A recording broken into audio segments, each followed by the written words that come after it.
Mimicry കലാകാരൻ, ഹാസ്യതാരം, ഗായകൻ, ചലച്ചിത്ര നടൻ, സ്റ്റേജ് ടെലിവിഷൻ താരം എന്നിങ്ങനെ എല്ലാമായിരുന്നു അന്തരിച്ച കലാഭവൻ നവാസ്. മിമിക്രി സ്റ്റേജ് ഷോകൾ അവതരിപ്പിച്ചുകൊണ്ടായിരുന്നു അദ്ദേഹത്തിന്റെ തുടക്കം.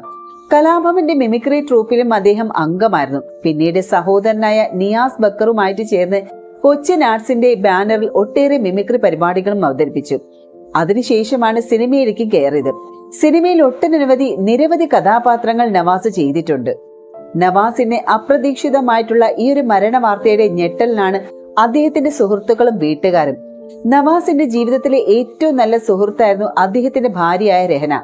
വിവാഹത്തിന് ശേഷം സന്തോഷകരമായിട്ടുള്ള ഒരു ജീവിതമാണ് രണ്ടുപേരും നയിച്ചിരുന്നത്. 21 വർഷത്തെ സന്തോഷകരമായിട്ടുള്ള വിവാഹ ജീവിതത്തിനിടെയാണ് രഹനെ തനിച്ചാക്കി കലാഭവൻ നവാസ് വിട പറഞ്ഞത്. തന്റെ പ്രിയ നവാസിക്കയുടെ വിയോഗം രഹനെ വല്ലാതെ തളർത്തിയിട്ടുണ്ട്. അതിൽ നിന്ന് കരകയറാൻ രഹനയ്ക്ക് സാധിക്കട്ടെ എന്നാണ് ഓരോ മലയാളികളുടെയും പ്രാർത്ഥന.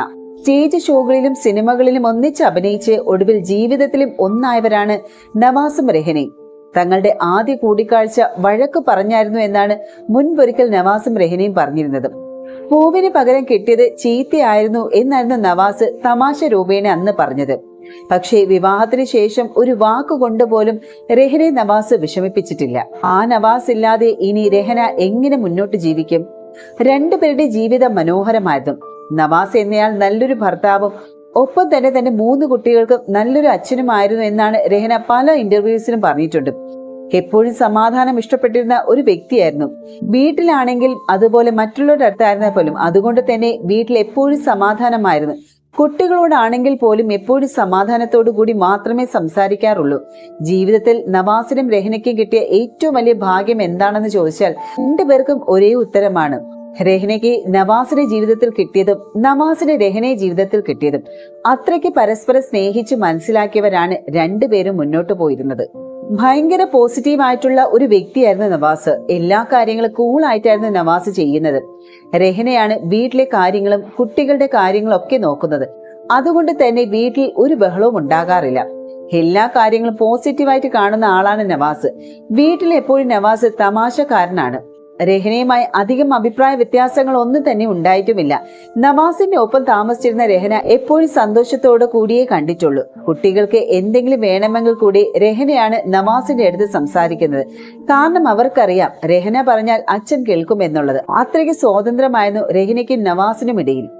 ഇനി ആ താങ്ങില്ലാതെ രഹനയും കുട്ടികളും എങ്ങനെയാണ് മുന്നോട്ട് ജീവിക്കുക എന്നത് സത്യത്തിൽ അറിയില്ല. പ്രണയ വിവാഹമായിരുന്നു രഹനയുടെയും നവാസിന്റെയും. ആ ലവ് സ്റ്റോറിയെ പറ്റി രഹന മുൻപൊരിക്കൽ പറഞ്ഞിട്ടുണ്ട്. 90കളിൽ മലയാള സിനിമയിലെ സ്ഥിരം സാന്നിധ്യമായിരുന്ന താരങ്ങളാണ് കലാഭവൻ നവാസും നടി രഹനയും. ഒട്ടനവധി മലയാള ചിത്രങ്ങളിൽ നായികന്മാരായും സഹതാരങ്ങളായിട്ടും തിളങ്ങിയ ഇരുവരും പിന്നീട് ജീവിതത്തിലും ഒന്നിക്കുകയായിരുന്നു. അതിന് പിന്നിലെ രസകരമായിട്ടുള്ള കഥ ഒരിക്കൽ രഹന പങ്കുവച്ചത് ഇങ്ങനെ: നാട്ടിൽ വെച്ചുള്ള ഒരു സ്റ്റേജ് പ്രോഗ്രാമിൽ വെച്ചായിരുന്നു രണ്ടാളും ആദ്യമായിട്ട് കണ്ടുമുട്ടുന്നത്. അന്ന് താൻ പ്രതീക്ഷിച്ചതിനേക്കാൾ വ്യത്യസ്തനായ ഒരു സ്വഭാവമായിരുന്നു നവാസിനെന്ന് ഭാര്യ പറയുന്നുണ്ട്. അന്നത്തെ പരിപാടിയുടെ സംവിധായകൻ നവാസിക്കയാണ്. ആദ്യമേ രംഗപൂജ പോലുള്ള ഒരു ഡാൻസ് രഹനയുടേതായിരുന്നു. അത് കഴിഞ്ഞൊരു പാട്ടും ശേഷം സ്കിറ്റും. അന്നേ വരെ സ്കിറ്റിലൊന്നും അഭിനയിച്ചിട്ടുമില്ല. പാട്ട് കഴിഞ്ഞ് ഉടൻ സ്കിറ്റ് വേദിയിൽ കയറണം. എന്നാൽ തന്റെ ഡാൻസിന്റെ ഒരു കോസ്റ്റ്യൂം ഓരോന്നായിട്ട് അഴിക്കാൻ സമയം വേണ്ടി വന്നു. 9 ഡാൻസൊക്കെ അടുപ്പിച്ച് ചെയ്യുന്ന ആളാണ് ഞാൻ. ഇതൊക്കെ നേരത്തെ പറഞ്ഞിട്ടുണ്ട്. അങ്ങനെയാണ് ചാർട്ട് ചെയ്യുന്നത്. പക്ഷെ ഡാൻസിന്റെ വസ്ത്രം ഊരാൻ നോക്കിയപ്പോൾ കുടുങ്ങിപ്പോയി. അന്നവിടെ കൽപ്പന ചേച്ചിയുണ്ട്. ചേച്ചി ഗർഭിണിയാണ്. നിറവയറുമായിട്ട് നിൽക്കുകയാണെങ്കിൽ പോലും എന്നെ സഹായിക്കാൻ വന്നു. എന്റെ അവസ്ഥ കണ്ട് പുള്ളിക്കാരി എവിടെന്നോ ബ്ലേഡ് കൊണ്ടുവന്ന് കീറി തന്നു. അപ്പോഴേക്കും സ്കിറ്റ് സ്റ്റേജിൽ കയറി. നായകനും നായികയും മാത്രമുള്ള സ്കിറ്റാണ്. സുധീഷ് ഏട്ടൻ വേദിയിൽ കയറിയെങ്കിലും നായികയായ ഞാൻ മാത്രം വരുന്നില്ല. അതോടെ അവിടെയാകെ പ്രശ്നമായി തുടങ്ങി. ഈ നായികയെ എടുക്കണ്ടായിരുന്നു, ഭയങ്കര ജാടയാണ് എന്നെ കുറിച്ച് നവാസിക്ക പറയുന്നത് ഞാൻ തന്നെ കേട്ടു.